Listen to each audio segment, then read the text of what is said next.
Saudações, amigos e amigas. Estamos aqui reunidos mais uma vez para o estudo da doutrina espírita, agradecendo a presença de vocês, agradecendo a Deus e aos bons amigos espirituais que nos incluem e nos auxiliam nessa tarefa tão prazerosa que é o estudo da filosofia espírita. O estudo de hoje é o livro O Evangelho segundo o Espiritismo. E nós vamos, então, iniciar o capítulo 1, Não Vim Destruir a Lei.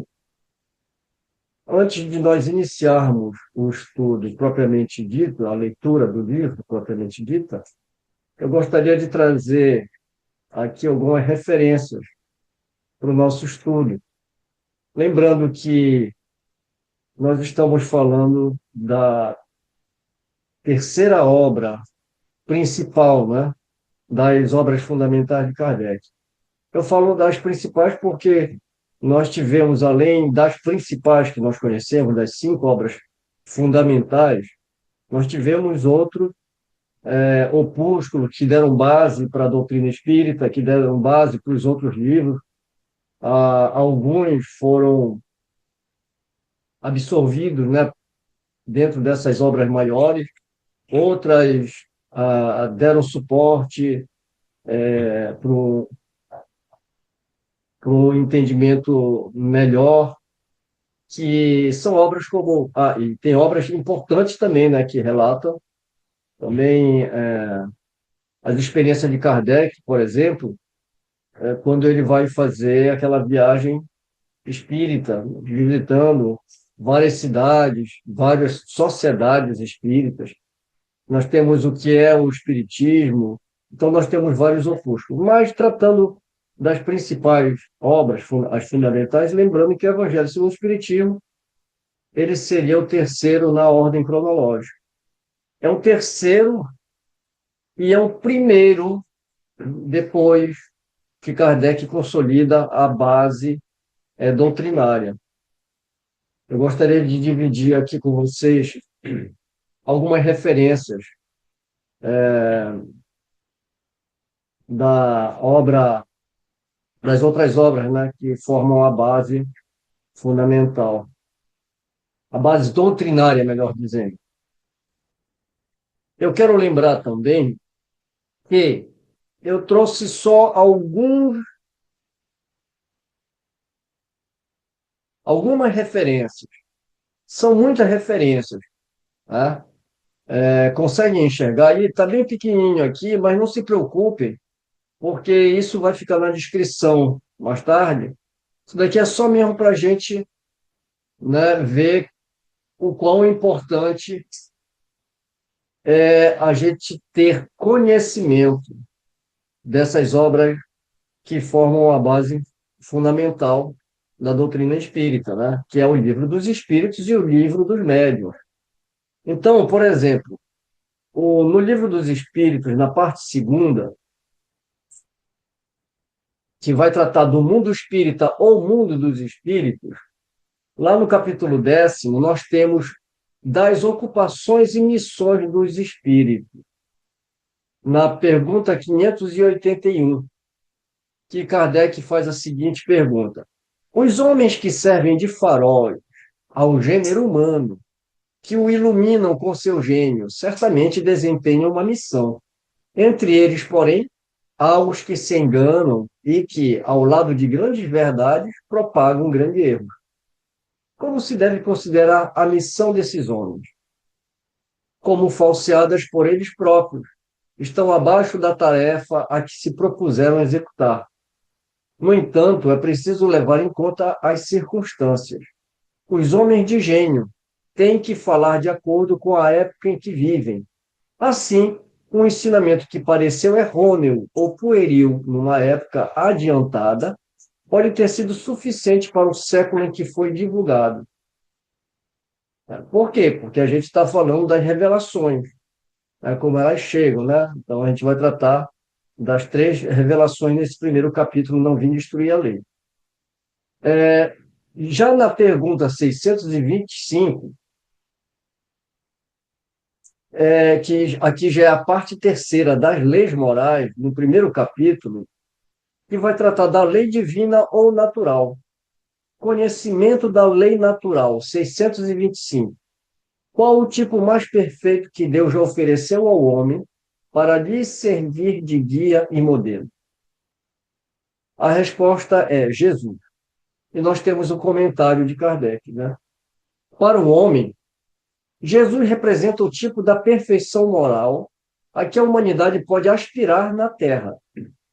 Deus não o oferece como o mais perfeito modelo, e a doutrina que ensinou é a mais pura expressão de sua lei, porque, sendo Jesus o ser mais puro que já apareceu na Terra, o Espírito Divino o animava. Se alguns dos que pretenderam instruir o homem na lei de Deus algumas vezes o transviaram por meio de falsos princípios, foi porque se deixaram dominar por sentimentos demasiado terrenos e porque confundiram as leis que regulam as condições da vida da alma com as que regem a vida do corpo. Muitos deles apresentaram como leis divinas o que eram simples leis humanas, criadas para servir as paixões e para dominar os homens. Então, aí aqui a gente vê, né, qual é o papel de Jesus, né, a importância dele sendo, né, o tipo que representa a perfeição moral. Nós temos também, ainda na terceira parte, ainda das leis morais do primeiro capítulo, a divisão da lei natural, na pergunta 648.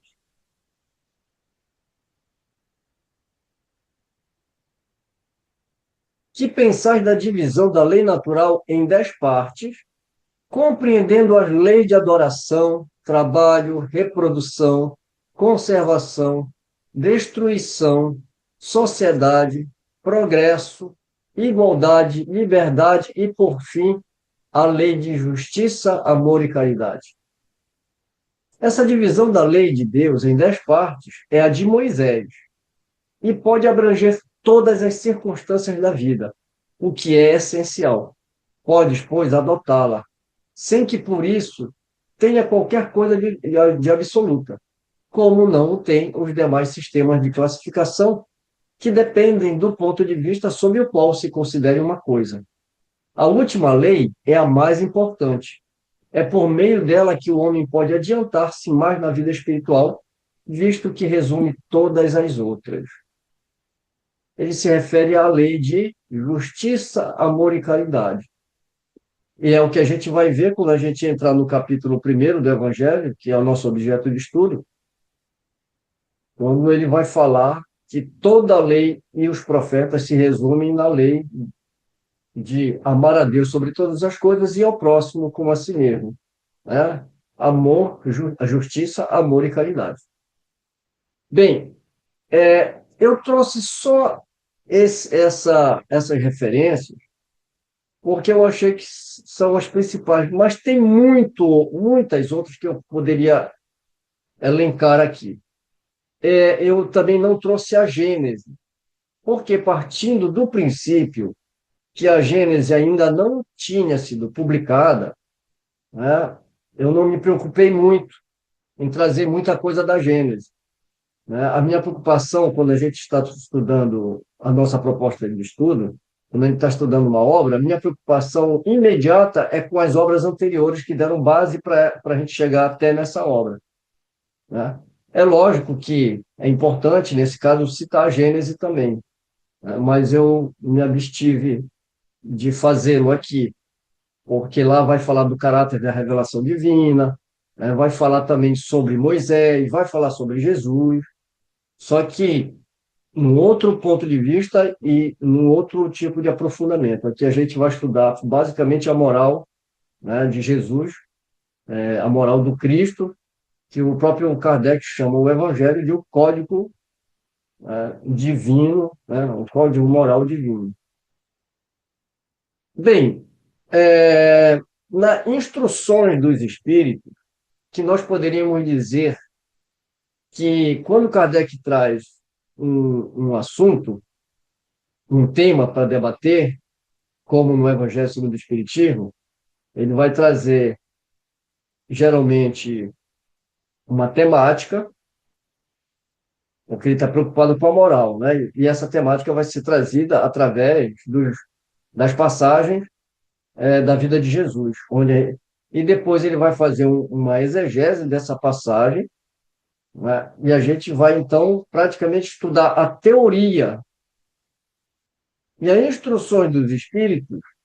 Eu me arriscaria aqui a dizer que seria, então, a prática desses ensinamentos teóricos que nós temos no início de cada capítulo.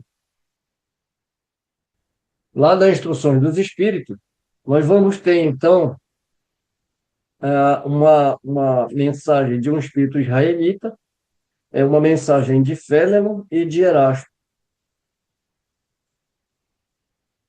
Eu acredito que hoje nós vamos fazer essa primeira parte, que é estudar essa temática que Kardec traz no primeiro capítulo. Instruções dos Espíritos nós podemos deixar para a conclusão desse estudo, que a gente vai dividir em duas partes. Bem, a comunicação, a primeira comunicação que Kardec publica na Instrução dos Espíritos, a primeira mensagem, depois da introdução, que é do Espírito da Verdade, é de um espírito israelita.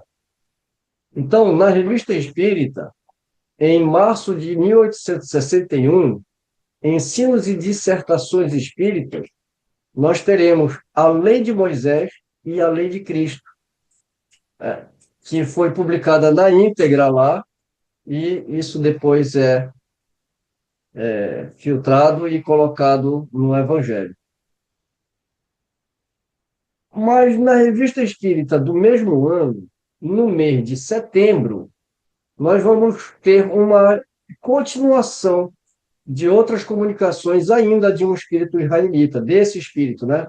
Só que agora ele vai escrever a seus correligionários. E como eu falei, né, que a minha preocupação não era tanto com a Gênese, mas no primeiro capítulo que nós estudamos caráter da revelação espírita, eu estou me referindo ao livro A Gênese, os Milagres e as Predições segundo o Espiritismo, né? Então, lá no item 21, ele vai falar sobre Moisés. Moisés, como profeta, revelou aos homens o conhecimento de um Deus único, soberano, Senhor e Criador de todas as coisas. Promulgou a lei do Sinai e assentou as bases da verdadeira fé. Como homem, foi o legislador do povo, pelo qual essa fé primitiva, depurada, haveria de expandir-se por toda a terra. Bem, nós poderíamos citar aqui o item 23, o item 25, o item 28 e assim por diante.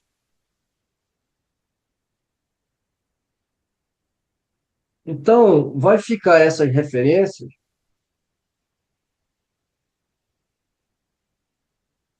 desse primeiro capítulo,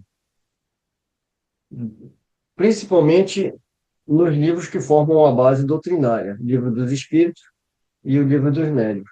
Muito embora o Livro dos Médiuns não apareça aqui, né? Ele não foi discutido essa temática lá. Mas por que que antes da gente iniciar o estudo, nós iniciamos com essas referências?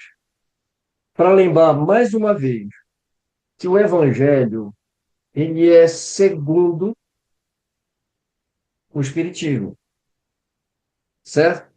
Então, se nós não tivermos de antemão o pensamento que eu vou ler a partir do conhecimento doutrinário espírita, a gente pode fazer interpretações equivocadas. Quem já não ouviu uma palestra numa casa espírita, quando vai se falar dessas passagens, e a interpretação é puramente católica ou protestante, dependendo de onde aquela pessoa teve a sua fé, a sua crença inicial. Porque a maioria dos espíritas não são espíritas de berço, né? A grande maioria vem de uma igreja, vem de outras denominações espiritualistas ou da própria igreja, né? E quando eu falo igreja, católica e protestante, né? Então, aí é que está a grande confusão. Não sei se vocês também perceberam, não sei se aconteceu com vocês também, que quando a gente conhece o Espiritismo e a gente vai ler o Evangelho segundo o Espiritismo, é muito comum a gente ficar meio perdido, né? A gente não entende muito as interpretações, porque a gente não tem a base doutrinária. Esses quatro primeiros capítulos, eles são os mais importantes. O mais importante não, mas ele também, Kardec, ele vai fazer uma base também. Então, está muito bem dividido esses capítulos aí. Então, do primeiro ao quarto, ele vai fundamentar as bases doutrinárias, né? Porque nesses quatro primeiros capítulos aí, ele vai falar qual é a missão do Espiritismo, como terceira revelação, ele vai falar sobre reencarnação, ele vai falar sobre pluralidade dos mundos habitados, ou seja, ele vai falar sobre os princípios básicos do Espiritismo. Só que agora, com esses princípios, ele vai extrair de onde eles vieram em germes, né, em germe, que é da própria fala do Cristo. Por isso que a chave para entender a moral de Jesus, ela se encontra completa no Espiritismo. Porque se você não sabe ou não crê na reencarnação, né, não sabe as propriedades do perispírito, não conhece a erraticidade, não crê numa vida após a morte, porque uma pessoa da igreja, ela acredita na vida após a morte, mas ela não acredita na reencarnação. Ela acredita que quando ela morrer, se ela for boa, ela vai ter um lugarzinho lá no céu. Se ela for má, ela vai para o inferno. Muito embora as pessoas não acreditem com tanta, né, ênfase hoje em dia, mas no fundo elas têm essa preocupação em procurar ser boas para receber recompensas, evitar ser mal para não ser castigado. Então, se a gente vai estudar o Evangelho segundo o Espiritismo sem se livrar dessas crenças, a gente vai continuar interpretando o Evangelho dogmático. Então vamos lá. O Evangelho segundo o Espiritismo, primeiro capítulo, Não vim destruir a lei. Nós vamos abordar nesse capítulo as três revelações: Moisés, o Cristo, o Espiritismo, aliança da ciência e da religião e instruções dos espíritos, a nova era. Como nós falamos, são três espíritos que vão dessas comunicações e hoje provavelmente nós vamos ficar só nessa primeira parte. Vamos deixar instruções dos espíritos como uma segunda parte desse estudo.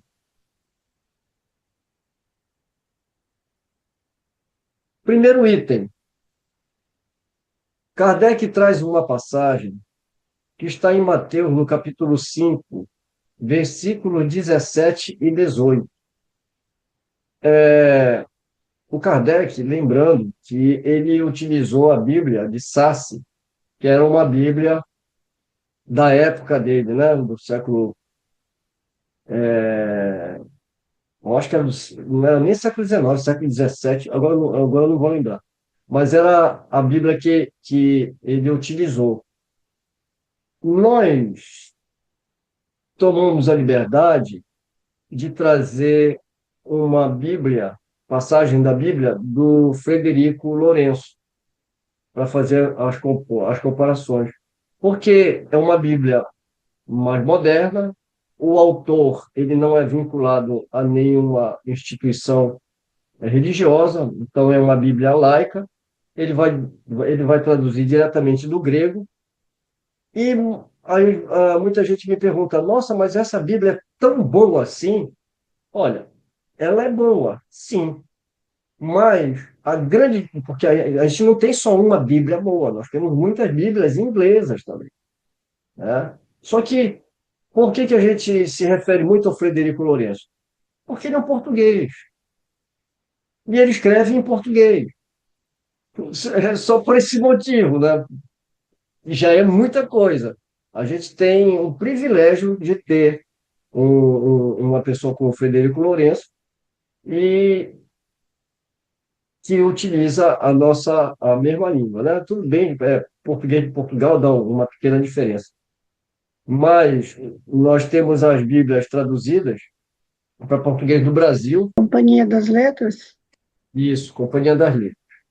Então, normalmente, Kardec, quando vai iniciar os capítulos, como ele deixa bem claro no objetivo desta obra, né, quando ele vai escrever sobre o objetivo do Evangelho segundo o Espiritismo, é que ele não está preocupado com aquelas passagens da vida normal de Jesus.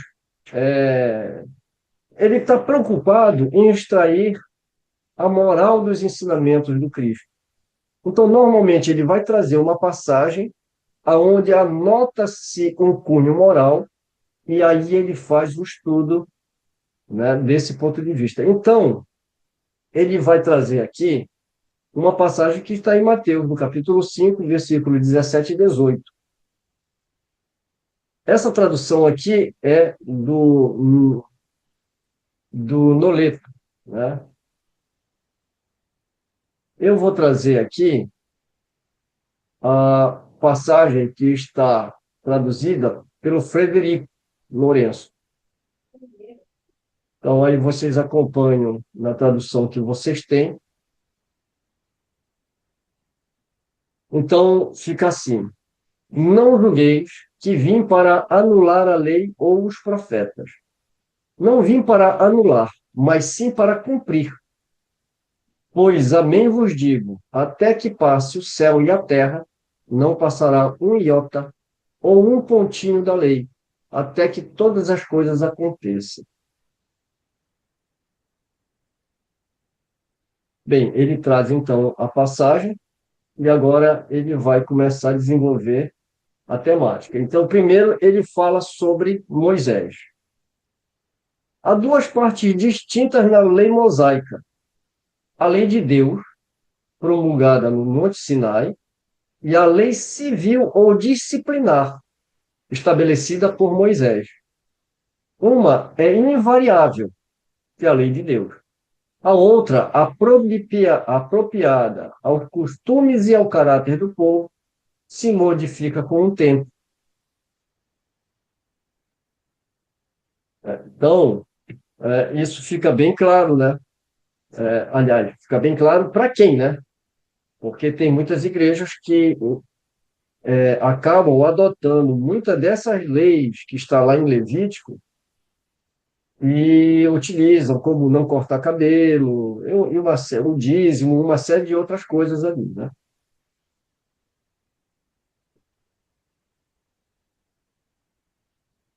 A lei de Deus está formulada nos 10 mandamentos seguintes. Bem, esses 10 mandamentos, é, ele está no livro de Êxodo, basicamente no capítulo 20, a partir dos versículos 2 em diante. Então, a cada mandamento, eu coloquei aqui do lado a passagem indicando aonde que estão os versículos. Então, esse primeiro: eu sou o Senhor, vosso Deus, que vos tirei do Egito, da casa da servidão. Não tereis diante de mim outros deuses estrangeiros. Não fareis imagem esculpida, nem figura alguma do que está acima no céu, nem embaixo na terra. Não os adorareis e nem lhes prestarei culto soberano. Capítulo 20 de Êxodo, os versículos são 2, 3 e 4. Segundo, não pronunciareis em vão o nome do Senhor, vosso Deus. Êxodo 7, 20, versículo 7. Lembrai-vos de santificar o dia de sábado. 20, versículo 8. Quarto, honrai a vosso pai e a vossa mãe, a fim de viverdes longo tempo na terra que o Senhor, vosso Deus, vos dará. é o 20:12. Quinto, não matareis, 20:13. Sexto, não cometereis adultério, 20:14. Não roubareis, 20:15. Oitavo, não prestareis falso testemunho contra o vosso próximo, 20:16. Nono, não desejareis a mulher do vosso próximo, 20:17. Décimo, não cobiçareis a casa do vosso próximo, nem o seu servo, nem a sua serva, nem o seu boi, nem o seu jumento, nem qualquer das coisas que lhe pertençam. Êxodo 20, versículo 17. Essa lei é de todos os tempos e de todos os países, e tem por isso mesmo caráter divino. Todas as outras são leis que Moisés estabeleceu, obrigado a manter, pelo temor, um povo naturalmente turbulento e indisciplinado, no qual tinha ele de combater arraigados abusos e preconceitos, adquiridos durante a escravidão do Egito. Para imprimir autoridade às suas leis, houve de lhes atribuir origem divina, assim como fizeram todos os legisladores dos povos primitivos. A autoridade do homem precisava apoiar-se da autoridade de Deus, mas só a ideia de um Deus terrível podia impressionar homens ignorantes, nos quais o senso moral e o sentimento de uma justiça reta estavam ainda pouco desenvolvidos. É evidente que aquele que incluíra entre os seus mandamentos não matareis, não fareis mal ao próximo, não poderia contradizer-se, fazendo da exterminação um dever. As leis morais, as leis mosaicas, propriamente ditas, tinham, pois, um caráter essencialmente transitório. Quando a gente é racional, quando a gente procura extrair o espírito da letra e não ficar preso na letra que mata, a gente consegue entender aí que era uma linguagem necessária para aquele povo. O próprio Moisés, ele teve que atribuir a muitas leis ali, né, a própria divindade, para que os homens, tendo medo, obedecessem, né? Vamos então para o Cristo. Falamos de Moisés, agora vamos falar de Cristo. Lembrando que Cristo é a individualidade, é o Espírito, Jesus, a personalidade, o Espírito encarnado. Não é Deus encarnado, né?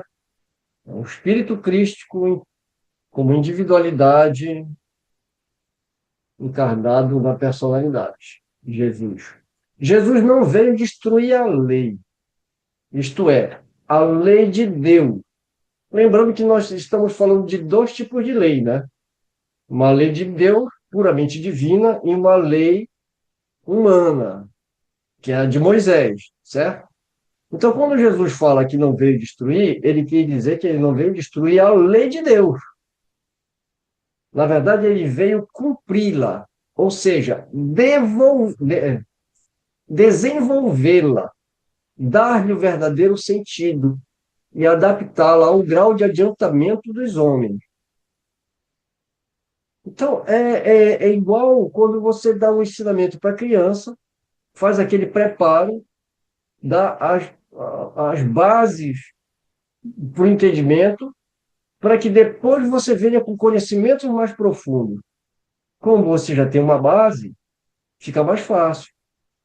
Por isso que eu acho muito interessante a maneira como Kardec escreve, que ele coloca: Jesus não veio destruir a lei de Deus, ele veio cumpri-la, desenvolvê-la, dar-lhe o verdadeiro sentido e adaptá-la ao grau de adiantamento dos homens. Ou seja, é como aqueles homens já estão saindo da infância, porque já receberam esses primeiros ensinamentos de Moisés, agora nós vamos ter que desenvolver, já temos a base, né? Então, a criança, ela já está se tornando um adolescente. Então, vamos preparar para que ele se torne um homem. Então, ele está desenvolvendo, né? Está lhe dando um verdadeiro sentido e adaptando ao grau de adiantamento. É por isso que se encontra nessa lei o princípio dos deveres para com Deus e para com o próximo, que constitui a base da sua doutrina. É o que Jesus vai falar, né? Amar a Deus sobre todas as coisas e ao próximo como a si mesmo. Eis aí toda a lei e os profetas. E no Espiritismo, como nós vimos naquelas referências iniciais, né, tá lá as leis morais no livro dos Espíritos, e entre aquelas leis, a mais importante, que é a mesma, né, que a gente está falando, que é a lei de justiça, amor e caridade. Quanto às leis de Moisés propriamente ditas, ele, Jesus, ao contrário, as modificou profundamente, quer na substância, quer na forma, combatendo constantemente o abuso das práticas exteriores e as falsas interpretações. Não podia fazê-las passar por uma reforma mais radical do que as reduzindo a esta única prescrição: amar a Deus acima de todas as coisas e ao próximo como a si mesmo, e acrescentando: aí estão toda a lei e os profetas. Então, é o que a gente vê Jesus fazer o tempo todo, ressignificando. Quando ele cura no sábado e alguém o critica por ter curado no sábado, né, ele vai perguntar: se um boi teu cai na vala, você vai deixá-lo morrer porque é sábado? Não. E quanto não vale mais a vida desse homem, né? É, outra passagem que ele também, os fariseus falam que os discípulos dele não lavam a mão para comer, né? Que é um sinal de impureza. Ele fala que o que mata não é o que entra pela boca, porque o que entra pela boca vai para o ventre e depois é lançado para fora. Mas o que mata o homem é o que sai de dentro, né? É o que sai da boca, porque o que sai da boca está cheio do coração. Então, é isso que Jesus está combatendo. Essas práticas exteriores.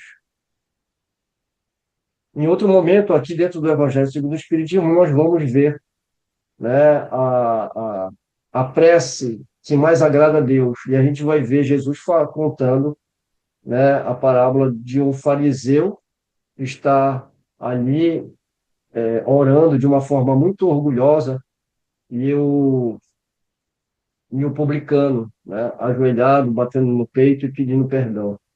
Então ele fala, não é a prática exterior, mas é a sinceridade de coração. Então, o que Jesus está modificando profundamente aqui são exatamente essas leis que eram ainda muito a- a- arraigadas na cultura, né? E que eram apenas ah, essas práticas exteriores. E o pior, né? As falsas interpretações, porque levavam o povo a um equívoco, né? Por estas palavras, o céu e a terra não passarão sem que tudo esteja cumprido até o último iota. Jesus quis dizer que era necessário que a lei de Deus fosse cumprida, isto é, praticada na terra inteira, em toda a sua pureza, com todos os seus desdobramentos e consequências. Realmente, de que serviria haver estabelecido aquela lei se ela devesse constituir privilégio de alguns homens ou mesmo de um só povo? Sendo todos os homens filhos de Deus, todos, sem distinção, são objeto da mesma solicitude. Quando ele fala até o último J, né, é que era a menor letra, né, do alfabeto. Então, é só uma analogia que ele faz, uma comparação. Mas o papel de Jesus não foi o de um simples legislador moralista, sem outra autoridade que a sua palavra. Ele veio dar cumprimento às profecias que haviam anunciado o seu advento. Sua autoridade decorria da natureza excepcional do seu espírito e da sua missão divina. Veio ensinar aos homens que a verdadeira vida não é a que transcorre na terra, e sim no reino dos céus. Veio ensinar-lhes o caminho que conduz a esse reino, os meios de eles se reconciliarem com Deus e de pressentirem esses meios na marcha das coisas por vir, para a realização dos destinos humanos. Entretanto, não disse tudo, limitando-se a respeito de muitos pontos, a lançar um germe de verdades que, segundo ele próprio declarou, ainda não podiam ser compreendidas. Falou de tudo, mas em termos mais ou menos explícitos. Para apanhar o sentido oculto de certas palavras suas, era necessário que novas ideias e novos conhecimentos lhes trouxessem a chave. E essas ideias não podiam surgir antes que o espírito humano houvesse alcançado um certo grau de maturidade. A ciência tinha de contribuir poderosamente para a eclosão e o desenvolvimento de tais ideias. Era preciso, pois, dar tempo à ciência para progredir. Então, assim como Jesus ele está ressignificando os ensinamentos trazidos por Moisés, ressignificando as leis mosaicas, né, como a gente viu, e não as leis de Deus. As leis de Deus são perfeitas, né? Mas ele vem ressignificar. Por quê? Porque muita coisa Moisés ensinou de uma forma que o povo poderia aprender. Então, ele ainda estava lidando com crianças, né? Com a humanidade ainda na sua infância intelectual e moral. Mas muita coisa ali do judaísmo, a gente vê que realmente são os primeiros passos para o ensino moral de Jesus. Então, quando Jesus vem, ele dá um passo adiante, ele leva o ensinamento à frente, avante. E, assim como Moisés deixou muita coisa ainda por falar, porque eles não teriam entendimento, Jesus também, só que Jesus ele vai mais além, ele é muito mais profundo, né? Então, ele vai lançar as ideias através dos ensinamentos e chega um determinado momento que ele mesmo fala, né? Para os discípulos que ele tinha muita coisa ainda para nos falar, mas que nós não suportaríamos. Então, veja bem, o que é suportaríamos, né? Ou seja, é o que a nossa inteligência não suportaria, né? Ou seja, não teríamos uma compreensão. Hoje, um dia, a gente, para falar de perispírito, falar das leis espirituais, as pessoas não entendem, né? Tem muito a questão do materialismo também, né?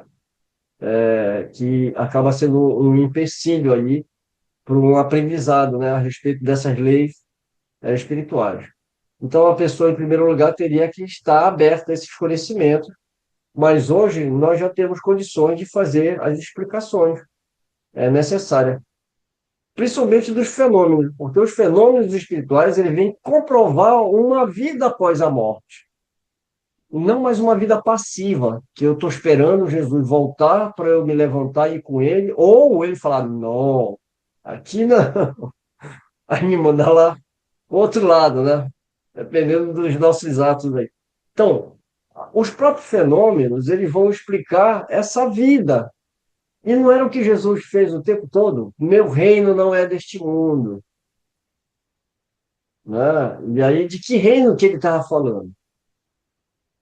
E, por incrível que pareça, foi necessário que ele morresse para reaparecer, né? Ressuscitasse no linguajar daquele povo da época, que ele ainda não tinha uma compreensão ainda, né, sobre o que acontecia após a morte, mas eles falavam de ressuscitar, né? Então, Jesus precisou voltar a um corpo físico através de não é voltar ao corpo físico, eu falei besteira, né? Fazer uma aparição tangente no linguajar espírita, né? Ele teve que se materializar, melhor falando, né? Para que eles acreditassem.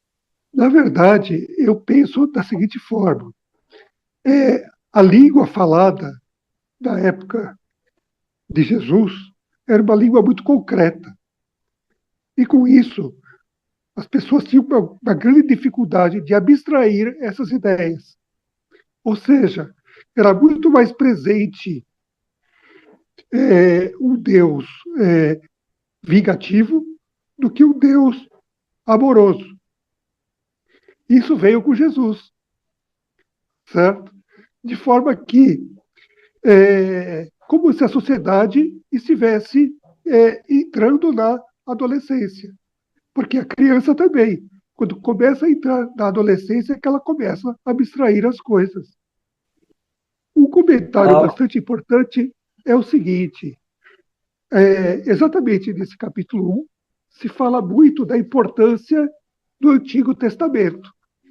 Eu não sei por que alguns espíritas falam que o Antigo Testamento não precisa ser lido, não precisa saber. a Eliane está achando graça, porque quando eu fui apresentado lá por Fraternidade, há muito tempo atrás, a ideia lá era essa. Que não precisa mais estudar o antigo porque é de Jesus para cá, a gente estuda só o novo. E uma das coisas que a gente sempre bateu na tecla, que é que você não vai entender o novo se você não entender o antigo. É porque toda a raiz da moral cristã, ela nasce no judaísmo, né? Uma outra coisa interessante, nesses últimos estudos,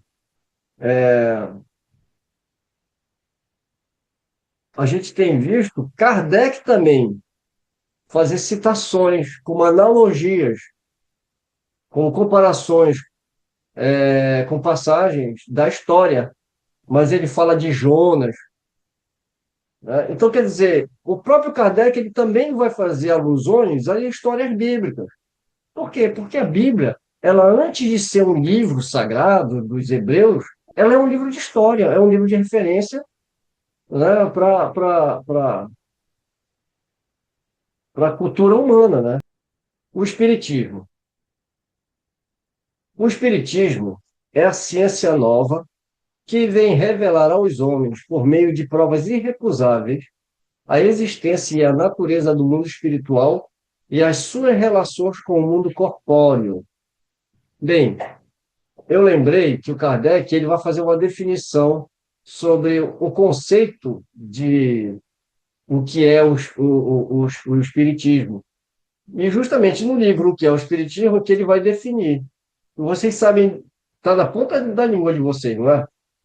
Vocês sabem o que é o Espiritismo? A definição que Kardec coloca? É uma ciência que trata da natureza, origem e destino dos espíritos, bem como de suas relações com o mundo corporal. A definição que Kardec dá para o Espiritismo, né? Então, aqui ele vai estar falando que o Espiritismo é a ciência nova que vem revelar aos homens, por meio de provas irrecusáveis, a existência e a natureza do mundo espiritual e as suas relações com o mundo corpóreo. Ele não mostra não mais como coisa sobrenatural, mas, ao contrário, como uma das forças vivas e sem cessar atuantes da natureza, como a fonte de uma multidão de fenômenos até hoje incompreendidos. E por isso mesmo relegados para o domínio do fantástico e do maravilhoso. Lembrando, né, que aqui a gente podia também citar o Livro dos Médiuns, né? Aquele capítulo lá que vai falar, né, sobre o sobrenatural e o maravilhoso, né? Explicando exatamente que o sobrenatural só é sobrenatural por falta de alguma explicação para aquele fenômeno. É a essas relações que o Cristo faz alusão em muitas circunstâncias. E é por isso que muitas coisas que ele disse permaneceram ininteligíveis ou foram falsamente interpretadas. O Espiritismo é a chave, com o auxílio da qual tudo se explica com facilidade. Isso ele fala também, né, lá na introdução do Evangelho segundo o Espiritismo, desse livro que ele está estudando também, né? Que muitos, né, das passagens dos textos sagrados e mesmo dos filósofos só é ininteligível por falta de uma chave. E essa chave está inteira no Espiritismo. A lei do Antigo Testamento está personificada em Moisés. A do Novo Testamento está personificada no Cristo. O Espiritismo é a terceira revelação da lei de Deus, mas não tem a personificá-la nenhuma individualidade, porque é fruto do ensino dado não por um homem, mas pelos espíritos que são as vozes do céu. Lembra a mensagem do Espírito da Verdade? Na introdução, né? Ele fala sobre as vozes do céu, né? Em todos os pontos da terra e por uma multidão inumerável de intermediários, os médiuns, né? É, de certa maneira, um ser coletivo, formado pelo conjunto dos seres do mundo espiritual, cada um dos quais traz aos homens o tributo de suas luzes para lhes tornar conhecido esse mundo e a sorte que os espera. Assim como Cristo disse, não vim destruir a lei, mas cumpri-la, o Espiritismo diz igualmente, não venho destruir a lei cristã, mas dar-lhe cumprimento. Nada ensina em contrário ao que ensinou o Cristo, mas desenvolve, completa e explica em termos claros para todo mundo o que foi dito apenas sob forma alegórica. Vem cumprir nos tempos preditos o que o Cristo anunciou e preparar a realização das coisas futuras.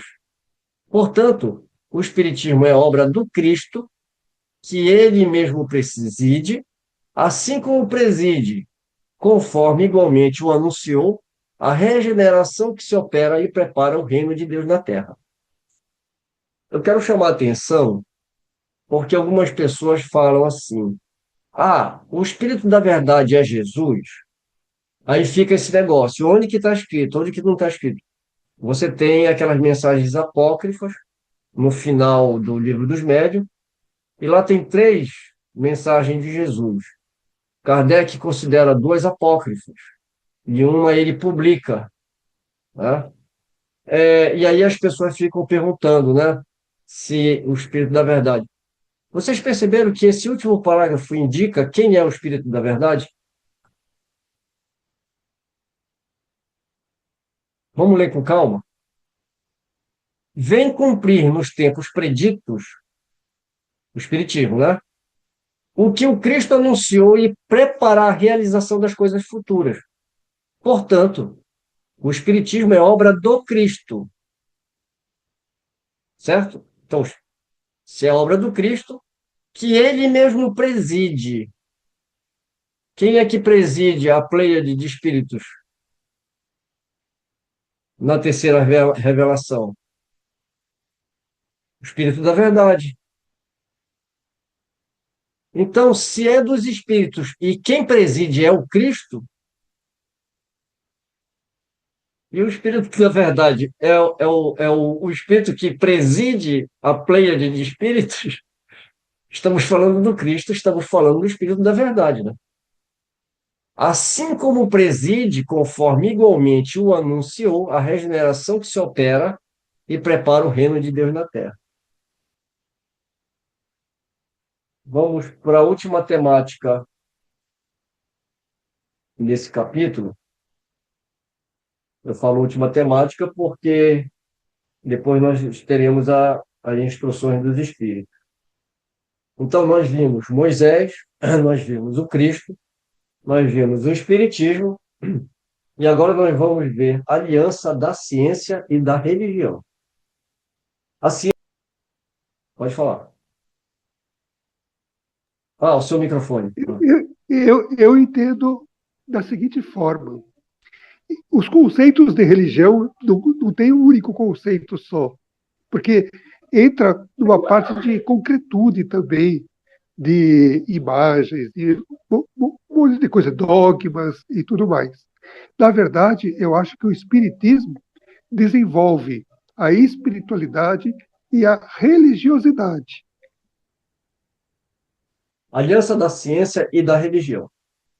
A ciência e a religião são as duas alavancas da inteligência humana. Uma revela as leis do mundo material e a outra as do mundo moral. Ambas, porém, tendo o mesmo princípio, que é Deus, não podem contradizer-se. Se fossem a negação uma da outra, uma necessariamente estaria em erro e a outra com a verdade, porque Deus não pode querer destruir a sua própria obra. A incompatibilidade que se julgou existir entre essas duas ordens de ideias provém apenas de uma observação defeituosa e de um excesso de exclusivismo, de um lado e de outro.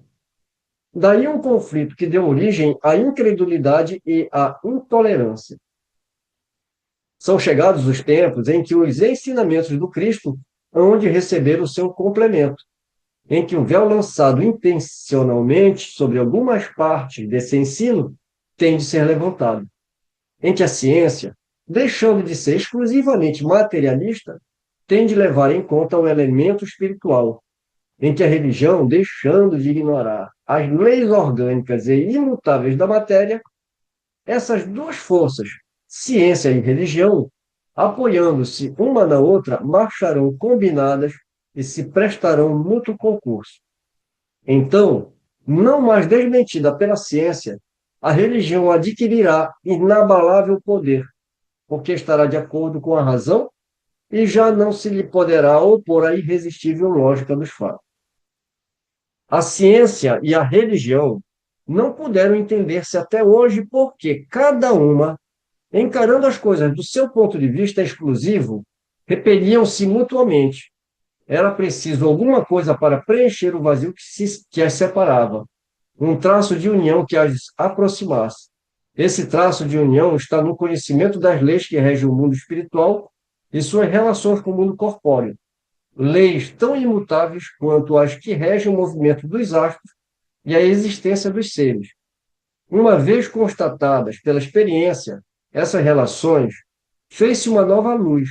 A fé dirigiu-se à razão, a razão nada encontrou de ilógico na fé e o materialismo foi vencido. Mas nisso, como em todas as coisas, há pessoas que ficam atrás, até serem arrastadas pelo movimento geral, que as esmaga, se tentam resistir-lhe, em vez de o acompanharem. É toda uma revolução moral que neste momento se opera e trabalha os espíritos. Após uma elaboração que durou mais de 18 séculos, chega ela à sua plena realização e vai marcar uma nova era para a humanidade. As consequências dessa revolução são fáceis de prever. Deve produzir inevitáveis modificações nas relações sociais, às quais ninguém terá força para se opor, porque estão nos desígnios de Deus e resultam da lei do progresso, que é uma lei de Deus. Bem, aqui a gente encerra essa primeira parte.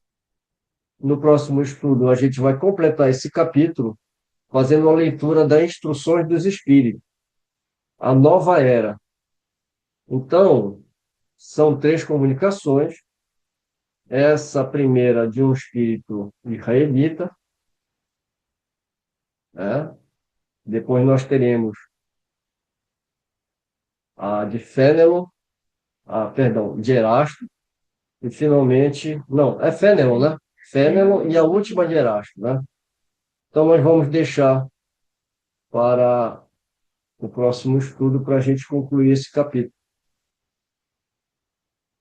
Bem, então, mais uma vez, agradecendo a Deus, agradecendo a paciência de vocês, agradecendo a participação de todos, e que a gente possa, então, se reencontrar no nosso próximo estudo, que vai ser Instruções dos Espíritos, do primeiro capítulo, Não Vim Destruir a Lei. Um beijo no coração de todos e até a próxima.